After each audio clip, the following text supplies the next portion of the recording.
안녕하십니까 KTV 시청자 여러분. 지난 한 주 자카르타와 반둥 시내를 다니신 분들은 아시아 아프리카 협력 회의로 차량 통행이 제한되는 등 여러 불편을 겪으셨을 것 같습니다. 이번 회의는 1955년 4월 18일 반둥에서 개최된 아시아 아프리카 회의, 즉 반둥 회의를 기념하기 위한 것이었습니다. 60년 전에 인도네시아, 스리랑카, 미얀마, 파키스탄, 인도 등 5개국이 주축이 되어 총 29개국 대표단이 참석했었습니다.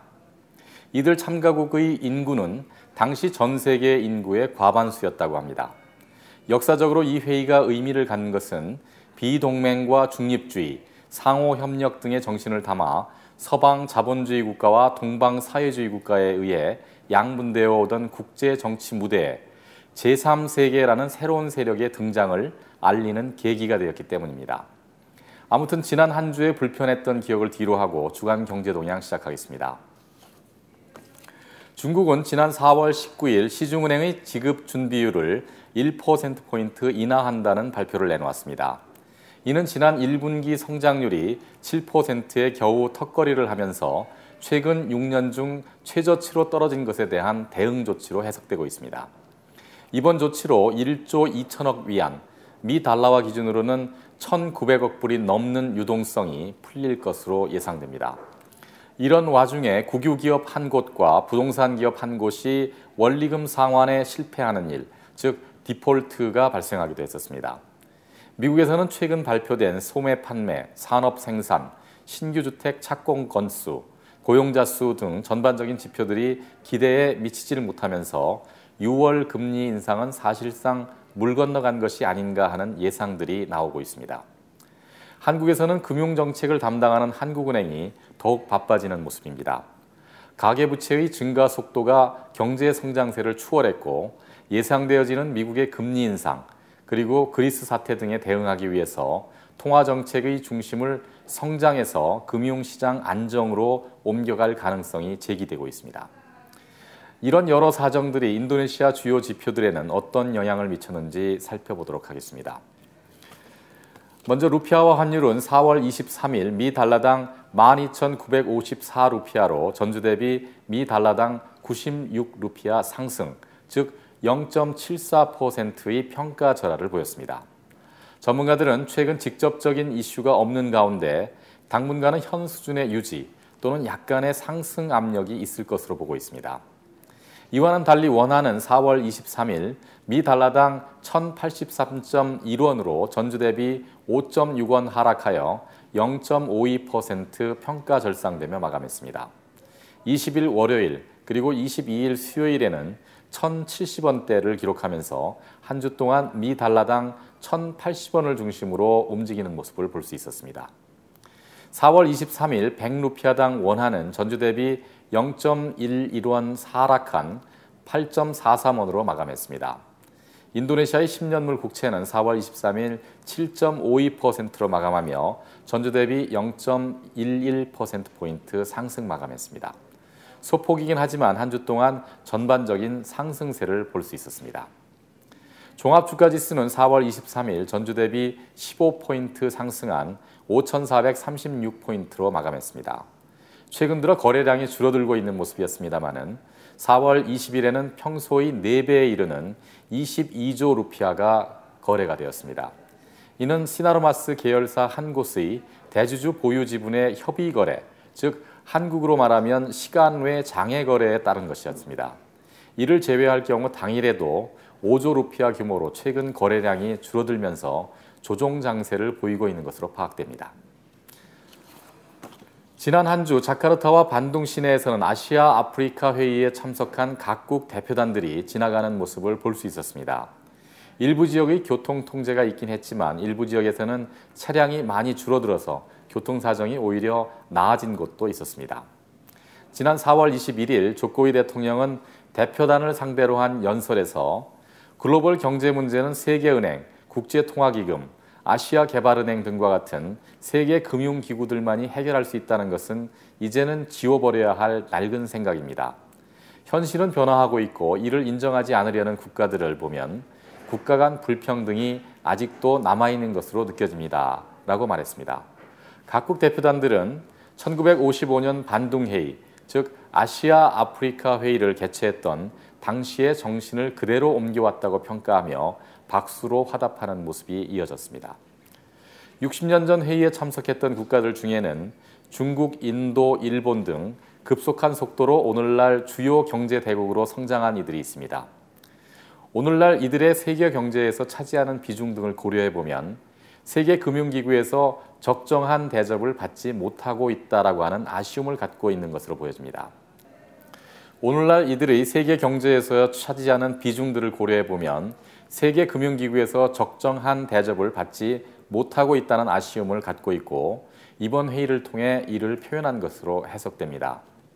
이어서 조코이 대통령은 신흥 경제 국가들의 문호가 개방된 새로운 국제 경제 질서를 만들 필요가 있습니다. 글로벌 금융기구들의 개혁을 요구합니다. 라고 연설을 이어갔습니다. 하지만 중국이 주도하고 있는 아시아 인프라 투자은행, 즉 AIIB에 대한 언급은 하지 않았습니다. 이에 대하여 BCA 은행의 데이빗 스무알 수석 이코노미스트는 IMF와 월드뱅크는 세계대전 이후에 설립된 기구들입니다. 당시와 비교하면 지금의 세계 경제 지형은 이미 많이 변해 있습니다. 중국, 인도 및 아세안 국가들을 포함한 신흥 경제권의 지위도 많이 상승되었습니다. 그렇다고 인도네시아 입장에서 기존의 경제기구들을 낡은 것으로 완전히 도외할 수는 없습니다. 기존 기구들이든 AIIB 또는 이슬람개발은행이든 저리의 자금을 지원해 줄 수 있는 기구들이 많을수록 우리에겐 좋은 일이니까 말입니다. 라고 말했습니다. 1955년 반둥회의에서는 세계적 냉전 기류 속에서 정치적 주권 확립이 중요했었습니다. 그러나 이제는 경제적 주권이 더 큰 이슈가 된 듯해 보입니다.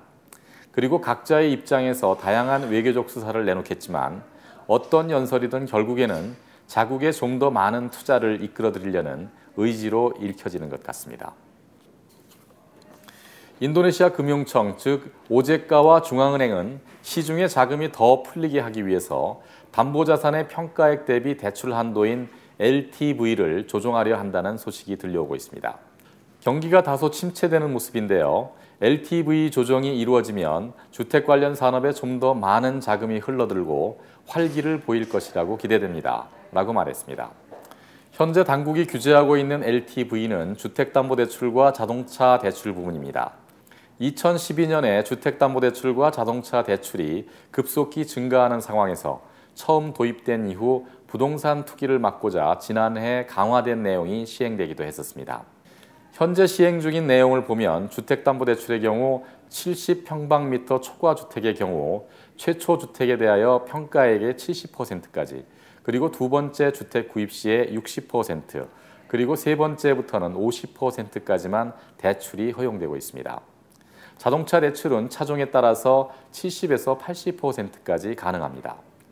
당초 LTV 시행은 관련 대출이 급격히 증가하면서 불안감이 조성되었던 당시 상황에서 속도를 조절하는 데 효과적이었다는 평가를 받아왔습니다. 2012년에는 해당 증가율이 21.7%를 보였는데 비하여 2014년도에는 가계대출이 12.6%의 증가에 그치며 316조 5천억 루피아를 잔고로 기록했었습니다. BNI의 소비자금융 부문 앙고로 에코 짜효 이사는 지난해 주택담보대출은 5.1% 증가한 33조 3천억 루피아를 기록했었습니다. 올해 주택담보 증가율은 15에서 17%로 예상하고 있는데 LTV가 완화되면 목표를 초과 달성하게 되리라고 예상됩니다. 라고 말했습니다. BCA 은행의 경우에도 지난해 당국의 LTV 강화 조치 이후 가계대출 증가율이 정체를 보였다고 합니다. 이를 해결하고자 지난해 4분기에는 금리를 자체적으로 인하하기도 했었는데요. 이번 LTV 완화를 환영하는 분위기입니다. 토끼가 급하게 뜀박질을 하는 것처럼 주택 임차료가 상승하고 있습니다. 주택 구입을 활성화하여 경기를 부양하겠다고 하는 분위기인데요. 외국인도 고급 아파트를 구입할 수 있게 고치겠다는 약속도 곧 시행이 되었으면 하는 바람을 가져봅니다. 외국에 살다 보면 비자 문제든 건강 문제든 혹은 집안 문제 때문에라도 한국에 있을 때보다 비행기를 더욱 많이 사용하게 되는 것 같습니다. 이럴 때마다 아침 저녁으로 꽉 막힌 도로를 지나다 보면 혹시 비행기를 놓치지 않을까 마음 졸이기가 일쑤인 것 같습니다. 국영 철도 회사인 끄레타 아피 인도네시아, 즉 까아이에서는 레일링크라는 자회사와 함께 2조 5천억 루피아 규모의 사업비를 들여서 2016년 말까지 수카른토 하타 공항과 도심을 연결하는 공항철도를 건설한다고 합니다.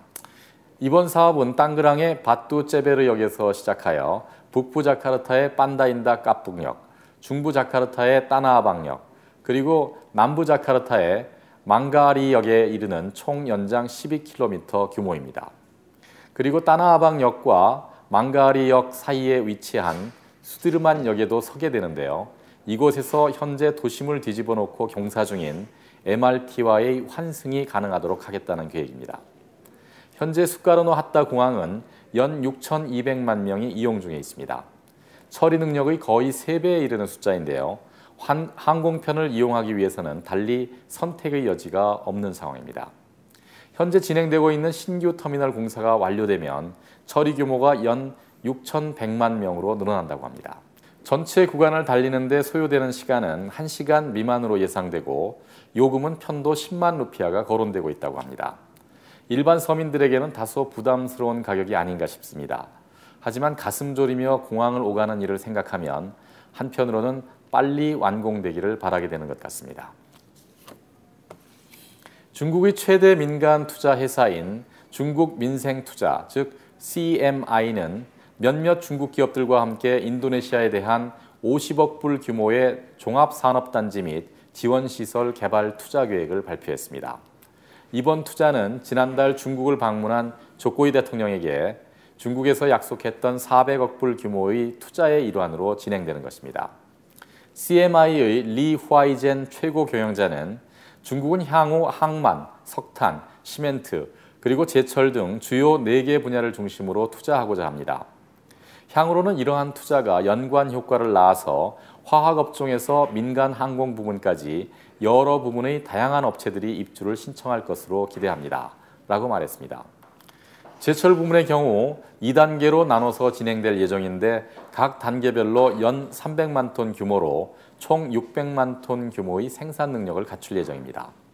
참고로 지난해 기준으로 보면 인도네시아는 900만 톤 규모의 생산 설비를 갖추고 600만 톤을 생산했었습니다. 즉 이번 계획에 들어가 있는 생산 규모가 인도네시아 전체 조각 능력 대비 3분의 1 내지 3분의 2에 이르는 규모로 크라카타오 포스코 생산 능력에 맞먹는 규모입니다. 사업 부지는 아직 확정되지 않았다고 합니다.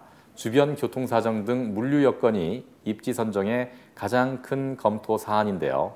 투자조정청을 비롯한 인도네시아 당국과 입지를 놓고 조율 중이라고 합니다. 통큰 투자, 이런 모습을 두고 하는 말이 아닌가 싶습니다. 한국 투자기업들의 구미에 맞는 한국 투자회사가 개발한 산업단지도 조속히 생겨났으면 하는 바람을 가져봅니다. 세금, 그 이름만으로도 멀리하고 싶은 대상이 아닌가 싶습니다. 인도네시아는 법인세의 경우 단일세율이 적용되는 등 한국에 비하여 다소 간소화되어 있다고 합니다. 하지만 막상 당사자로서 세무 관련 업무를 직접 하기는 엄두가 나지 않으실 겁니다. 지난 2014년 9월 프랑스계 아킬레스 어드밴스드 시스템이라는 회사는 온라인 빠작이라는 이름의 무료 세무 소프트웨어를 출시했습니다. 해당 프로그램은 세금 계산, 납부 및 신고와 관련된 서비스를 제공합니다. 현대 인도네시아에는 납부 대상 사업체가 500만 곳 정도가 된다고 합니다. 이 중 제대로 세무를 처리하는 곳은 55만 곳 정도밖에는 안 된다고 합니다.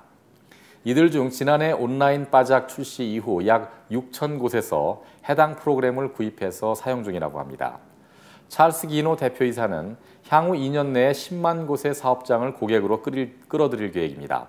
그러고 나면 50만, 500만 고객도 달성할 수 있겠지요. 주요 목표 고객은 중소업체들입니다. 세무 관련 인적, 물적 자원도 여의치 않아서 부가세든 법인세든 세무 처리에 애를 많이 먹고 있는 모습이었습니다. 그러다 보니 실수도 많이 생기고 있습니다. 라고 말했습니다.